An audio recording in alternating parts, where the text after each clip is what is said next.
আপনি কি দীক্ষা দেন লোককে? আমি দেওয়ার কি, শ্রী ঠাকুর ভবা পাগলা আমার গুরুদেব। আচ্ছা, যদি কেউ ভবার ভক্ত হতে চায় তাকে তার চরণে আশ্রিত করি। আমার গুরুদেব শ্রী ঠাকুর ভবা পাগলা। আমাকে অনেকে ভাবে আমি শুধু মতুয়া, তা কিন্তু না, আমি সনাতনী। মতুয়া হচ্ছে সনাতনের একটা অংশ। এই তো রিসেন্ট টাইমে আমি শুনলাম যে আপনাদের মতুয়াদেরই আরেকটা অংশ, তারা বলছেন তারা নাকি হিন্দু নন, মতুয়ার সঙ্গে হিন্দুত্বের কোনো সম্পর্ক নেই।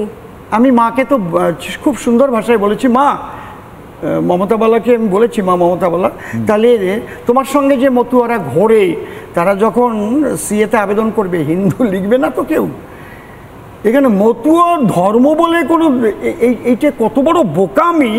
তাহলে তারক গোসাই কেন লিখলেন এইগুলো?